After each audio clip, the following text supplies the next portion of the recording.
Leibaklei Mangasuba Saruk Ningthoujam mapana kaurakpaduda mamai adu onthoktuna Hoi pabong lage hairaga amuk hairei adudi ma ai pabong na kauri amuk thokhige amuk machanupi da yenglaktuna Helena nang gyan taw ko hairaga Ningthoujam panthaba tawdana mapagi manakta changkhirami ibohal suphamduna wanglenga haraw haraw wari sanarami Ningthoujam mapana wari sanaduna leirambaduda khonjel adu khara semduna makhol adu khaudemduna mapagi opposite ta leiriba VIP sofa duda satpham tharai ibohalsu macha changlakpaduda sanaram liba wari adu samjinduna phari adudi taw hayeng amuk paw phaunarasiko adudi thamage hairaga wanglen chu thamki aduga ibohal phone adu mamangda leiriba table adu da thammi aduga hairi hojik thabak dudi kamai tawri ani da pabong hojik phawgi de dog amta leitri adum phajana dum chali aikhoi company ki staff singsu mathau da pukning changna yam sincerely oina thabak tawi o phari hojik de company sigi mapusu nangna oirabani aduna nangna apha phatta khanthaduna thabak khudingmak yamna understanding leina tawgadabani hoi pabong ado ita wanglen gi machanupi leisna dubu amuk chahi amamuk magi study lotion kini haidana yausang hek loibaga chennai da changane hairisibu nangbu khangabro hoi pabong aingonda swairi maduna suphaida ai su somda thabak khara dum chilli adugi sumathakta ai haujik yum paning bagi wakhal leitri aduna mana mapada magi study makha tawruge haida madang yamna charabani ibohal machagi wahai singdu phajana tarami machagi wari duda marak thatpa tawdana machada yengduna machagi wari du masu yai haiba matagum makhut namana khadangda paiduna makok adusu nomduna pukning changna tarami tanja duda Ningthoujam mapana mana ngangba sakpa pukning changna taribadu khangladuna masu san chamala haurage matagum masu sat hekta hairi adu pabong ai kaino mahangina ibohal machagi na hankai ke iman manadana hanglakpa wahangduda ibohal machada amuk ngakchana na yengduna hairi kaiwano ichana hangge haibabo Ningthoujam mapagi mangda amuk khangai haidokpa ngamlamdi ngaihak tangdi ia tawduna lei machana wa haige tawraga amuk tumina laikibaduda ibohal na amuk hairi kaidore tumina leiradi wa haige hairaga tumina leiradi kaidorage mapana adumne hek hairakpaduda Ningthoujam haigadaba wadi haihobana phare khalladuna hairi pabo akhoi so aida natrasu pabong na khangbada farm khara chawna leiba mafamga khangbra na hangge tawbani pabongda machagi machildagi nahan makai hairaktriba hairakani su khalludaba wahai adu tabada ibohal ingangakna machada yengladuna hairi korino ne hairisibo nangbu farmga hangnisibo nangi oiba tang taba sinpham leidaba sunati aduga nangna ngasi hairisibo aibu gyana ma tadrene mapagi chamamnaba khanpham khandraba matawduda Ningthoujam gyan tana hairi pabo ai su khangi pabongna khalibadu aina hairibasidi aiginati Ningthoujam ngayak amuk chap lepi aduga wakhal amada tawbagumna makok adu mathakta haibet yengkhatuna lei machagi mawongduda ibohalna amuk hairi nangi natrabadi kanagi Ningthoujam amuk mapana hairakpaduda gyan taraktuna amuk hairi pabo imanaba amagini mana pham khara chawba leifam amadi lambi chathok chasin tawbada khudong chagadaba ama pami haiba aduda ingonda hangakpa aduda pabongda hangagana hena khangadrana hangbani pabongda ibohal ngaihaki mamangda isuk sukna leiramba maithong adu Ningthoujamgi wahai adu tabada isuk sukna leiramba maithong adu tapna mangkhiduna makhut namana chubadu paiduna karigumba ama ningsingbagum tawri Ningthoujam mapagi mawongduda mahaksu tumina ngaihak leirami aduga ibohal khangning ningsinglakpagum amadi leiri Ningthoujam yam khangningna karaiduna pabong Noi kaka tomba na ama leibado. Mana na hanongma ama aingonda hangakpani.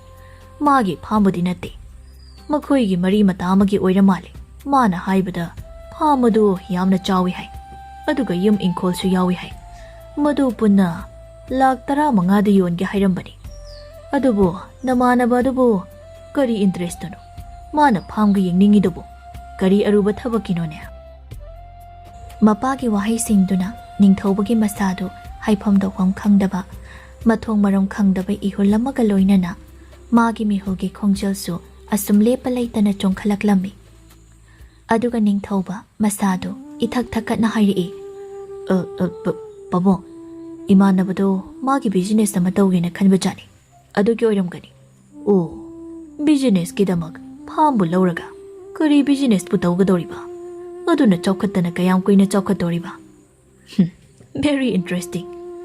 Aikhoi Manipur da so business ki lamda industry ki lamda thoidok hendokna awat palaitena.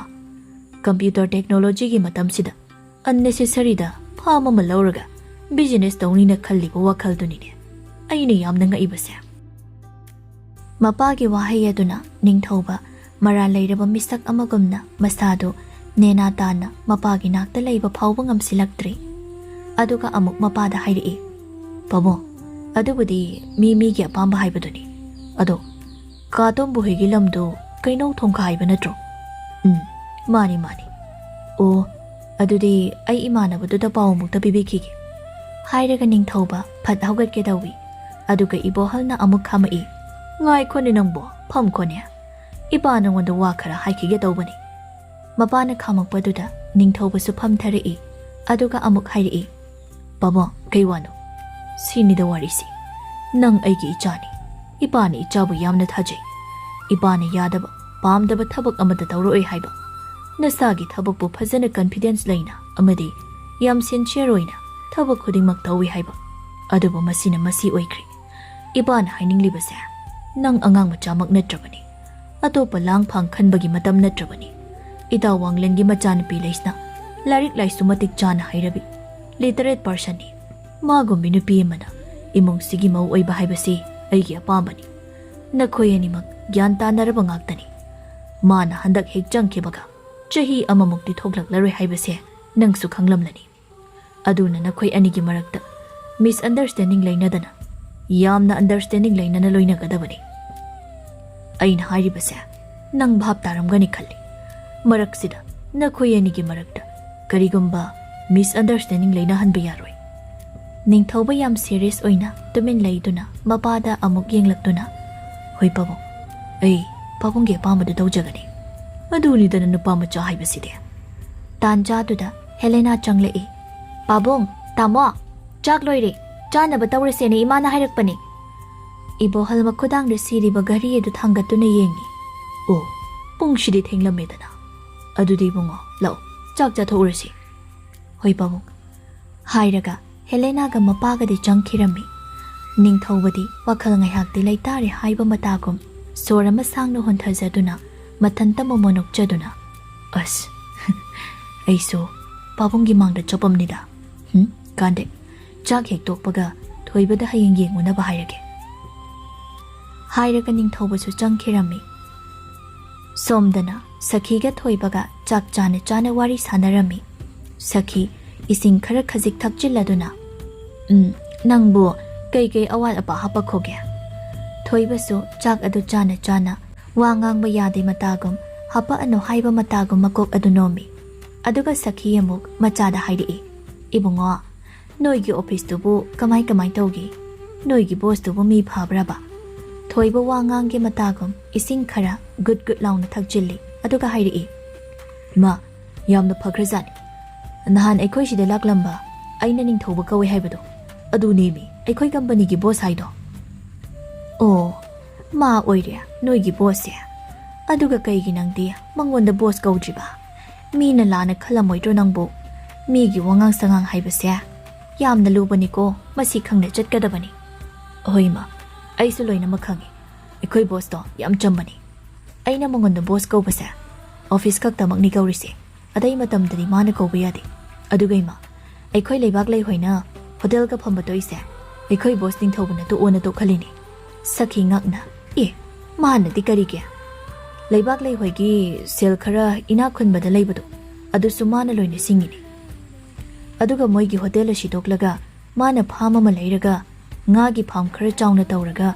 mamaga Leibaklei gi khudong chana ba tawrona mana hoji pham du su thiri bani hayeng sumana chalu sai bani oh yamna phaine adudi ado noi sir du bu aikhoi Leibaklei sibu khanjaba man khreda nangi wari si tabada idea thoiba mamagi wadu tabada haiphet no e aduga hairi natte ma ima suba mi aikhoi sir du di mi doctor tamli ba nupi maga engage tau dun leirabani nupi du chahi ama mabalda magi study du loishining mamali adu loiraga tapna hongnara sainara jani oh aduga kari su thokna daba Leibaklei hoigi mateng asuk yam pangli basina kaige ima Ningthoubana Leibaklei se machal da machal ne khanjabani maduda imana lane khalido aidi khala ningde tanja duda thoibagi call lakshilai thoibasu phone lai haiduna makhoto hamdoktuna magi pocket agi phone du lokthokduni yengi phone adugi screen na thoklibadu uri sir boss Ningthouba haina save tawribadu thoiba aduga mama ta mugyeng laktuna achangba migi wari sanaba yade haibaduni hairaga thoiba magi kada changkhirami aduga makhoi ani wari tawrami hayeng chu chatladi office hour loiraga chatpadabani ne ado kharanga ne chatlasu yanida atai staff sing na mugla na khanadana ne kaidobagi khandoino hangchiti yausangina makhoi su kharanga ne chatninge na hairakpa yai aduda puna office hour loiraga chatpadabani ne adubadi hoi hoi phare aduda hayeng se ainga na dum lage hoi hoi ado hayeng do chatringai da bazar da hana chalu kisi kaigi bazar da na kaisu nate hayeng khango aduda ai thamage ko hoi hoi thamo thamo hairaga ani du phone adu thamnai Ningthouba phone hek thambaga Leisna gi message ama WhatsApp gi notification da chongthorakli badu urami kaidawrige chaka charaba Ningthouba su magi chat da changduna message adu reply halli chari nangdi kai mathel charge Leisna na amok chari nga thongi noidi Ningthouba su message to just now to shintawi Sojin iron baga khazinga hawai mangaga tawraga kangho mangauri Leisna su thuna sin tawri as ahaw baga yam chai ko Ningthouba Leisna gi reply do gi mahut ta hairi ado kona sanarisi ko ngasi gi good night oirage yaksang numita nangni thengna sai bado aduda thengnarasi ngasi da yam wari ba Leisna su Ningthouba na wari adu samjena hairakpaduda maso hainingba kaya leiramlabasu leitonda phajin khibadawna maso hoi hoi adudi tumjaro good night hairaga Leisna su masadu khoirang khoi sauna baga loinana maso adumak phone do data off thamduna DND da thamduna phone adu magi mongi nakal da thamduna masadu tum thanaba tawrami asumna numit adu so dumak hauki ayuki matamni ngasi di Ningthoubagi imong punna chak chaminarami nahan khaidi ngasi gumna ayukta imong punna chak chamina bahaibasi mamangda amukta bu yaukhidre haiba yai mamangdana Ningthoubana mapalda leirikanda aduga ibohalso company gi thabaki sathok chasin tawbada nena tana phajana gyan tana ngasi gumna amukta bu chamina khidri tanja duda sanare na hairi moi babong hayengdi yausangni aduna horendi icha Helena ga punna bazarda mukta chatminarusi ibohalso chak adu chana chana khumai hoi hoi sachi jasi tanja duda Helena sumarak aduda mugyausilai adudi ma horen chatpada aigi hostel da changmanang naba dress kharaga aina haiba lotion duga cosmetic ki aina haiba pot duga yausila se ima ko Helena gi charang na ba irang toba matau duda Ningthouba chak adu charam badagi machanupi da yinglaktuna hairi angang ne ithak irang da yamna tawgano ko insta mamangda heroine charaga nangonda kanaba kai lege nasana mangjagi na tawjabagi thabak to nangna hostel da changi hari sibo makeup artist oina tamba changi hari raba Helena mabungna adumne hek hairak paduda mabuk ningdo nuksiraduna majiladu khara peraduna mamada peri peri yengi sanaraido machanupi gi mi changchangduna yarisi mi angang sina chumna haijaba sibu Ningthoujam mamana machanupi michangda leibaduda mamada amuk yengduna hairi'i. Ima, nachanupise yamna nawanghanganuko. Aidi haibi haurisini. Hayeng kona awaphamda taraga wadorise aikhoi khaktani. Ibohalsu Ningthoujamgi wadu yaninge haiba matagum hairi'i. Chumi nabungna hairibasi. Nupi oibisingidi khongpham ama soibada miyamgi nongnafam oigedoribani. Masi khangna nangna chatgadabani. Ningthoujam chak adu o e haiba matagum ising glass ama thakchiladuna phuk haugalai. Machana haugalakpaduda Sanarayna hairi'i. Ibungo, nangbuna buka thalabro. Ningthoujam makhut adu hamba loiduna tawelda makhut adu taithokduna hairi'i. Hoima, puk thalli. Adudi ayamuk chalukhige ima. Pabo, ayamuk thokhige. Hoi, chaluro. Ningthoujam machal nupida amuk yenglaktuna. Hey, angang na ithagiram yam pamganuko. Mabunggi waduda Helena mamayaduna kalomda onthokduna mamayadu suktokduna machiladu paithokduna leirammi. Ningthoujamsu machal nupigi mataududa nokduna. Ay chalukhige ko. Hairaga Ningthoujam thokhirammi. Sanaray Ningthoujam hek thokhibaga Helena bu themduna hairi'i. Sese, chasilu. Horen noi pabunga aikhoi ahum chatuna ne nangi apama makhai loina leidoini. Helena su mamana adumna hairakpaduda masu harauchaduna. Asengbra ima. Mani, asengbani. Mama machagi mawong mataududa ibohalsu leiba ngamlaktraduna. Masu phuk haugatuna makhut adu hamdokduna tawelda makhut adu daithokduna. Swai matang yauradi ay gyan tajadri. Ay da thokjakragi. Hairaga ibohalsu thokhirammi. Asomdana Ningthoujamga thoibaga office hour loiduna makhoi ani bazar da haitharaklami. Ningthoujamna nupigi phurit khanduna leirambadu Helena na urammi. Helena mamayadu leithokduna mamada hairi'i. Ima haiduna mamagi mananganda tap thari'i. Sanari machagi makhut aduna khanghaudana tharakpaduda mamayadu phatlaungna onthoraktuna. Kaidauragi? Helena mamayadu dukandugi wangmada yengduna mamada amuk yengduna makhut aduna thinduna. Ima, asigi dukanchida hauji aikhoi tamoga nupa amaga leirambani. Aduga hauji amuk ima amuk kaunnaringai amuk leiramdri. Sanaraisu machanupina haibaduda makok adu nakyeta ko yengi. Adubu Sanarai nakyeta koi leiduna yengbada Ningthoujamdi uba phangkhide. Adudagi mit yengadu Helena da amuk yenglaktuna. Noi tamodi karaida leiriba. Leisu leitana. Sanarai ngangna makok adu tumina leiba taudana ko yengi. Nang ngamana ngangbasidi mi masak manarambasu oiramgani. Yarisi matamsi thengjilaklani. Napana amuk phiro leibada matam yamna lawena mo nganglaani. Lao asomgi dukansida nangido yaubrani yengurasi aduga yumda hannaba. Helena su machinda hoi haiduna mamagi makhut adu paiduna dukan adomlomda mamadu mana lamjingduna pura'i. Somdana Ningthoujam thoiba moiranglomda amuk lakli. Anidu lambida garidu thauna wari sana duna lakminai. Thoibana hairi'i. Aidi Ningthoujam. Mamaga ikhoi Leibaklei gana yarak to idi mandida. Nangna hairibasingdo.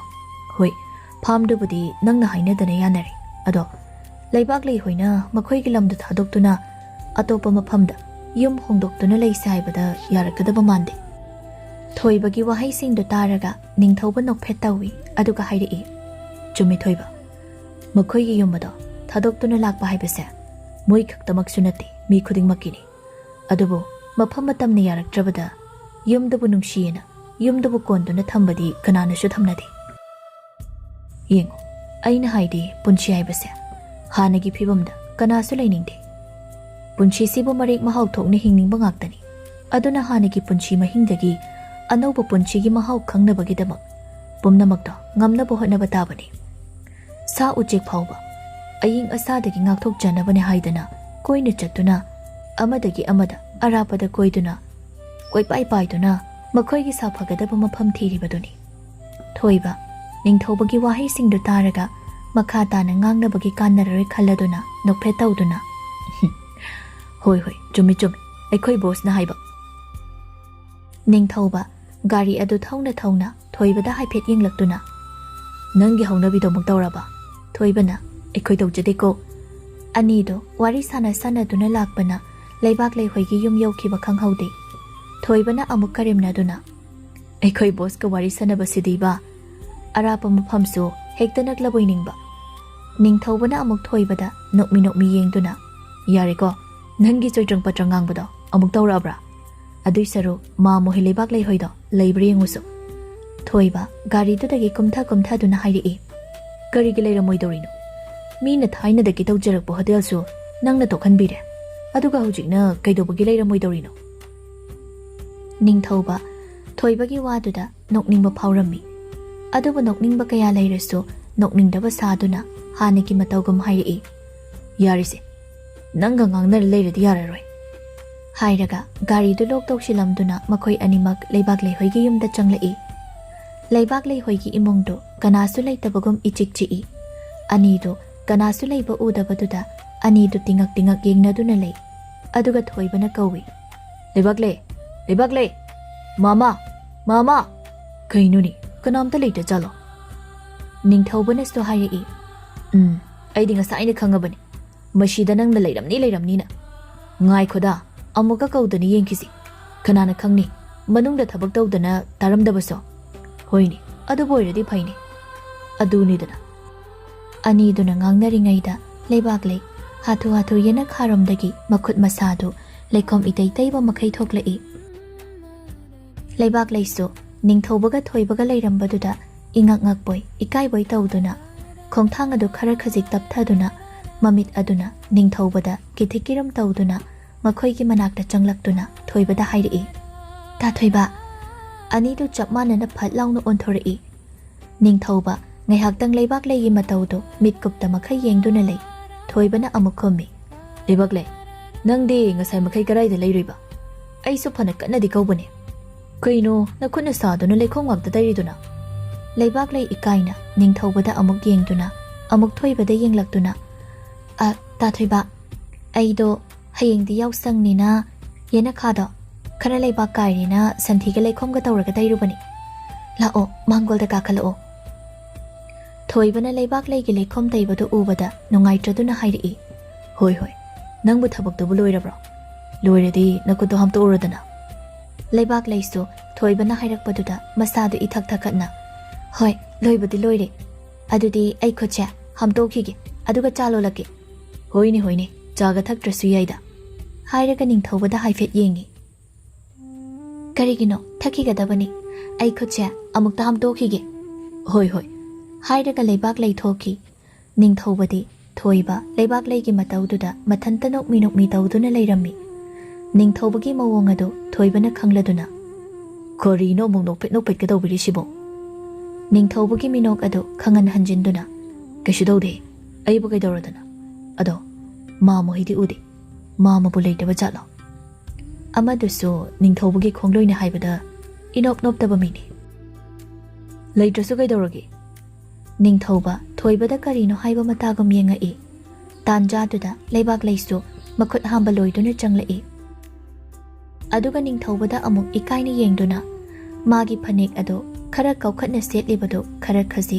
khongmit yawnaba phanek ado makhut aduna semi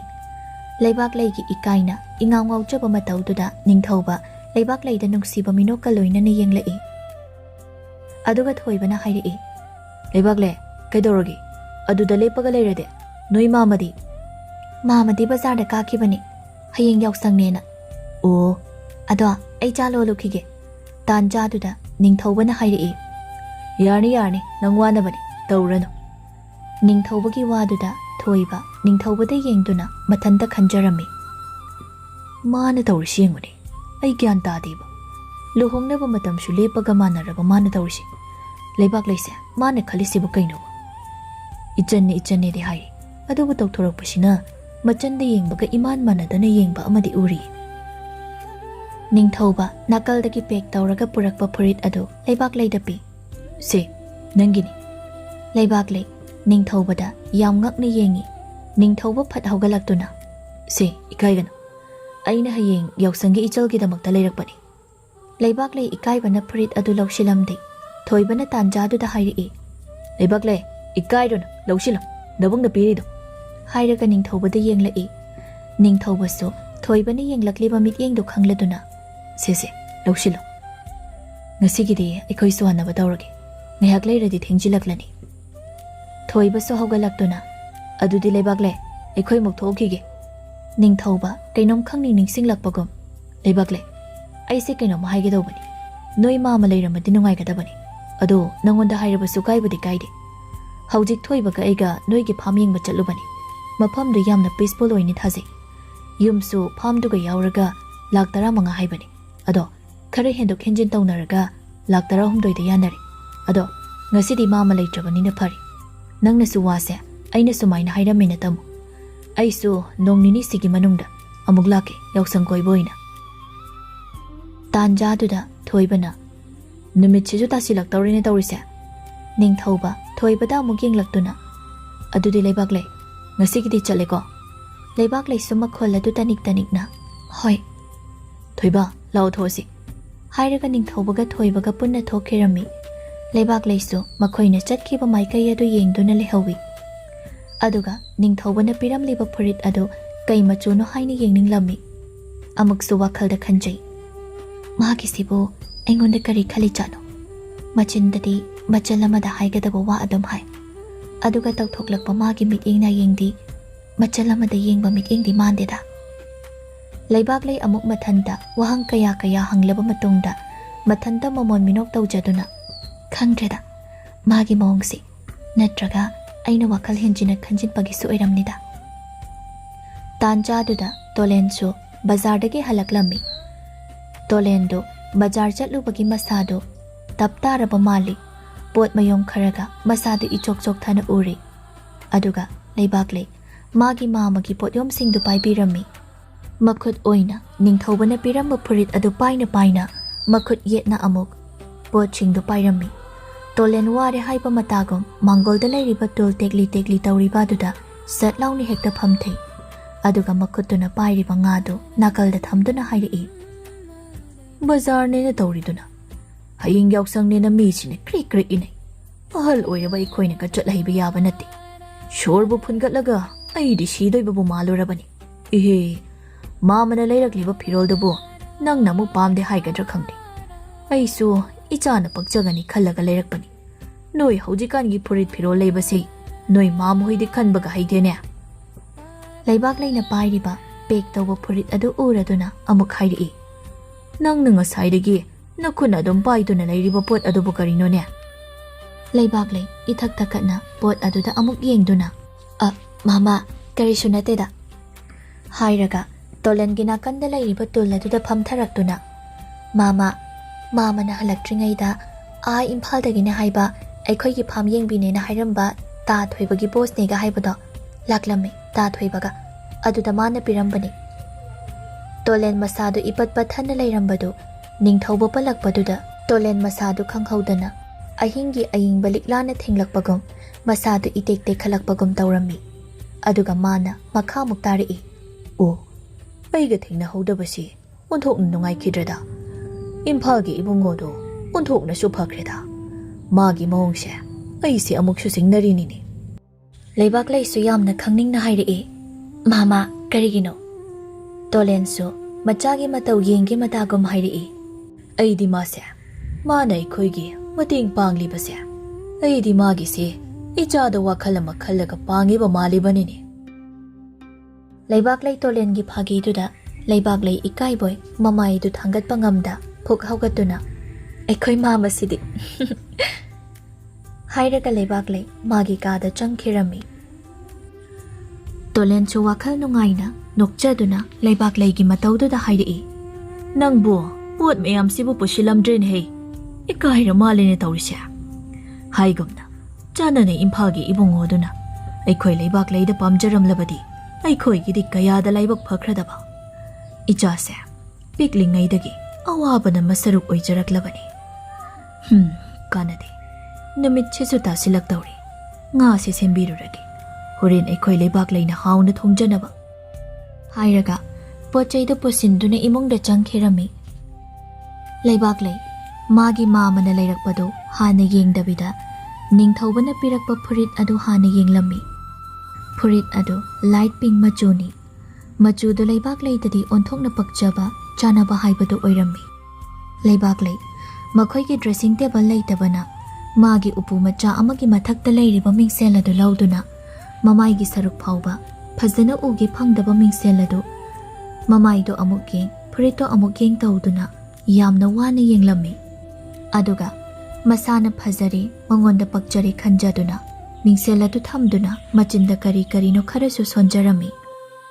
ekhoi gi so isa pumba yeng yaba moi gi dressing table haibada leiramadi phagadabani as lairaba punchi se onthokna suton bachani ko lairabi aigi damak khudol tamlakpa phuriche aingondadi pakjabadi mali hairaga Leibaklei phurit adubu yingjaduna nokphet tawjai tanjaduda tolenchu imungdagi kauri Leibaklei nangbu numitche tasilaklen hey Leibaklei so hatu nang hauraroi matagum khumai au mama lao mama na nga ga semba loirabani nang imungi thaba kaika loiraga chak thongnaba tawro hoi mama somdana Ningthoba yum hek yobaga masadu lamda chatlubagi chanap lawe haiduna bathroom da irumai thajaba changkhirami Sanareiso imungi thaba kaika loiduna chak thonggatnaba tawrami tanjaduda ibohalso Sanarei gi manakta changlai aduga manaktuda leiba chairduda phamthaduna hairi mama kai mathel thongge haino ni nangbo nacha singdi karai chanakre makhol mawaga amada tadine Sanarei makhut aduna thabak tawna matamangni matagum hairi nacha nupidi magi kada mama nabiga wari sana haudaine ibongobadi bathroom da iruzage na changkhibani kaino ni mabu kayam kuirage ni halakpa nungdang sida iruzari sibo masadu naba soiraroi ni mado nacha nupisi tawrisina kaino exam kuidren lairik paba su uti hana coaching chatlubagi note su puthoktun nongmata yengba su uti mana sida mobile phone sida naptuna yengduna leirami natte aidi hostel da changdoirabanina hana karimta preparation tawdana leiraga karino bakana toisi magi ithak irangiraba mana hostel da changdoisibo Sanarei ibohalna macha nupida khara ngang sakpa tawbaduda machagi mi changduna ibohalda onchenduna hairi moi pabo adumnadi hainuda mi ahing hogalaga larik pari dudi moi pabungna khangsu khangdana Sanarei nang ngamako nangna angang se kankhatpadagi angang se mangdori banine Sanarei ibohalna adumna amuk hairakpaduda Sanarei chak thonglambadagi ibohalgi nakta changlaktuna moi pabong adumnadi haibinuda aisibo ichasi yamna free thabagi type makhoi anina sanariba wari du taraduna Helena thoglaktuna mapagi manakta changlaktuna hairi Pabong aisu lekhang bachani aisu lairik pari ni Pabong hoiloina tomkhrakanda ibohal macha nupi na hairi badu thajade matagum hairi o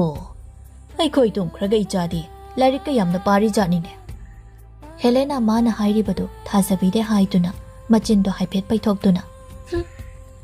tanjaduda Ningthoba su changlai aduga masu yaushilai kaino pulapka pullaga wari sanaridubo kanagi warino aduga Ningthoba mapada amuk yeng mamana chak thonglibaduda amuk yeng machanupida amuk yeng tawduna hairi ekhoi lamen chanagi oiramni Helena mabungda muk onchilaktuna mani kaidoge haino yengone masi machinga khumdana angangnane nachin yam khumbrabo nachin kainiko ibohalna machin manawgi awai akum tawnarakpaduda amuk marak thalaktuna hairi yarisi Ningthoba kaidore ngasidi yamna thengna halaida Ningthoba ngaihak machindo lalat tawna hairi pabo hayeng yawsangne na aikhoi sta mayam pulaga bidding tawbuda thengkhibani tanjaduda amuk Helena yawshilai iyawda yawjaning bi Helena ni pabo ngasai khoi tamose ngasai aikhoi maga aigi pochai leiba chatpada tamose nupi gi phurit ama khalaga lehobani aduda thengba oiramni Ningthoba machalna yam khangna hairakpaduda machanda munna yenglaktuna karaida uriba ibohal wangangda Ningthoba da yenglai Ningthoba su ibohal gi mit eng adu khangladuna tumina leikhi